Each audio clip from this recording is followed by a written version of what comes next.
Today we are going to talk about the 3 simple ways to receive miracles from the Virgin Mary. Yes, the same blessed mother who turned water into wine at a wedding and has appeared to the humble and the hopeless across centuries.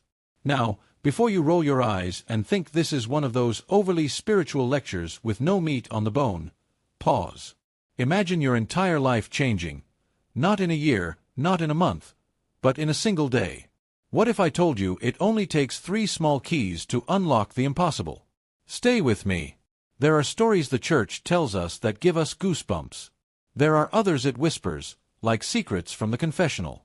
And then, there are those miraculous tales, strange, eerie, and full of grace, that make even skeptics pause in disbelief. What if you could tap into this divine channel? What if the Virgin Mary could actually show up for you, not just in prayer, but in action? Welcome to Matters in Rome, where heaven sometimes interrupts earth.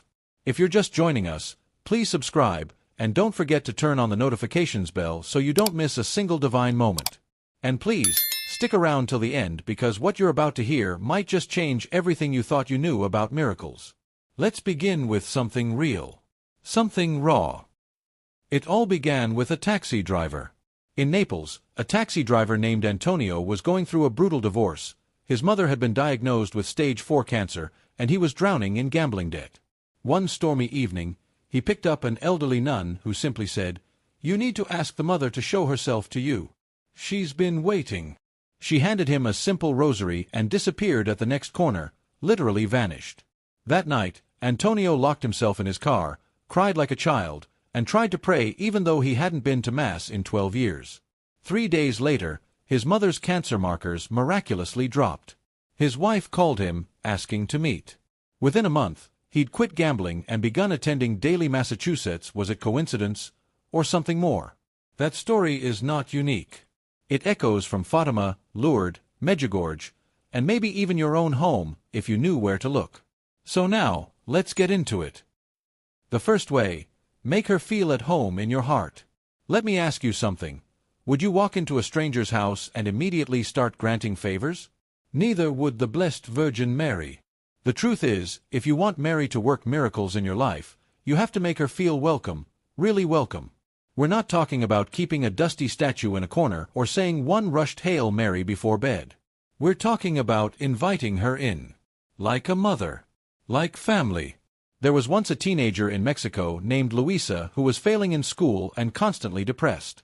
She placed a small image of Our Lady of Guadalupe above her bed, lit a candle every evening, and whispered, "Mama Mary, please don't forget me." Weeks went by. Nothing happened. But she kept lighting the candle. Then one day, her father, who had abandoned the family 5 years earlier, walked back into their lives. Apologetic. Sober. Ready to be a father again. Her grades improved. Her anxiety gone. Coincidence? Let's call it motherly interference. The Virgin Mary doesn't barge in uninvited. But when you give her a space in your life, she brings heaven's fragrance with her. It's not magic. It's maternal love. The second way, ask boldly, like a child. Now here's something people often get wrong. They approach Mary timidly. They ask for small things, because they're afraid of disappointment. But guess what? Mary's not a bureaucrat. She's a queen. A mother. And mothers don't like it when their children suffer. Remember the wedding at Cana? Jesus literally told her it wasn't his time to perform a miracle. Did she back down? Nope. She turned to the servants and said, "Do whatever he tells you." Boom. First public miracle. Water into wine. Why? Because she asked boldly, and she asked as a mother. There was a woman in the Philippines whose son had been missing for over a year. The police gave up. Her neighbors pitied her. But every day, she went to the church, knelt before the Virgin statue, and cried out loud, "Bring my son back to me." On the feast of Our Lady of Sorrows, she received a call from a hospital in another province. Her son had been found. Injured. Confused. But alive. Her only words. "She heard me." This isn't about formulas or magic words. It's about heart. Mary listens best when you pour your soul out like a child begging their mother. Ask boldly, and don't tiptoe around heaven's throne. The third way, act like you already received it. This is where it gets scary, and powerful. The final key to unlocking miracles from Mary is faith in motion. You don't wait until the miracle comes to start believing. You believe so hard, you act like it's already here. There was a man in Poland named Jacek who was paralyzed in an accident. Doctors said he'd never walk again. But every morning, he had someone place his shoes at the foot of his bed. "Why?" they asked. "Because Our Lady is healing me," he replied. He couldn't even move his toes. But he kept doing it. One morning, on the Feast of the Immaculate Conception, he felt a strange warmth in his legs. Within weeks, he stood, then walked, then ran. Mary doesn't just want your prayers. She wants your trust, even the scary kind.